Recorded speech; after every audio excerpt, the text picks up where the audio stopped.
What's going on, everybody? Thank you for joining me today. Today we're going to be talking about inversions. So the word to invert or inversion simply means to change the order of something. What we're changing the order of is the notes in a triad.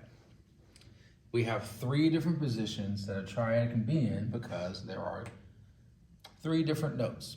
So let's go through them. Let's say we're in C major scale and we have a chord C, E, and G. And the note C is in the bass.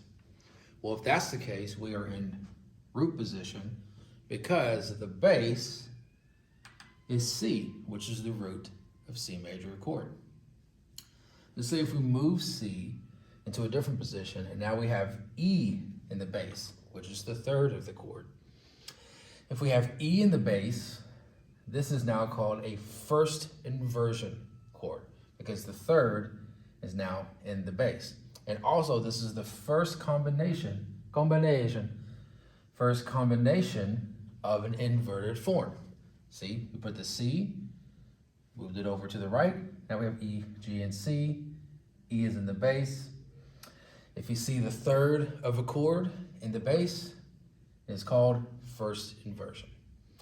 If we keep going, now let's take E and move it over to now where we have G in the bass.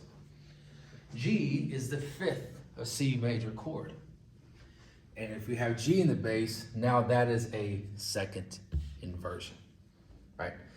And if we move G over again, now we're back to root position, right? Each major chord, each minor chord, each diminished chord in a major scale has three different positions. If the root is in the bass, it is root position. If the third is in the bass, it is first inversion. If the fifth is in the bass, that is second inversion. And then eventually we come back to the root position. So that's a simple and brief explanation of the three different positions of a major triad. Now, how does this look in Roman numeral analysis? Let's say, again, we're in C major scale and we have a 4 chord. A 4 chord is an F major chord because the fourth scale degree of C major is F. Therefore, F, A, and C are the three notes that are in C major scale. Therefore, F major is your 4 chord. Now, this is in root position, so we don't need any other numbers to indicate that this is a root position chord. Just put the Roman numeral. That's it. Let's say if we move the root above, as we see here. Now, instead of having F, A, C, we have A, C, F. The third is in the bass. Therefore, we call it a 4 chord in first inversion, and we label that with a 6. The reason why we label it with a 6 is because the distance of the bass note, which is A, between the third and the root now is a 6th interval, right?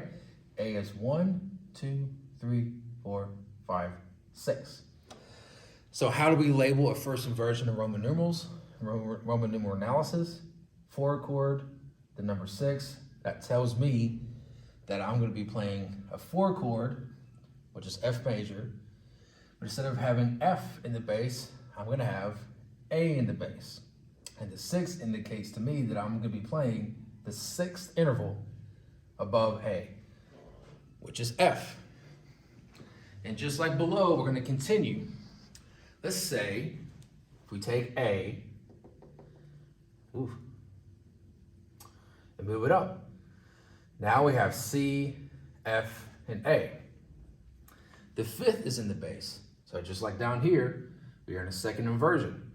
We label that with Roman numeral analysis with a 6 and a 4. And here's the reason why. The bass note is C. Well, F and C, that is an interval of a 4th.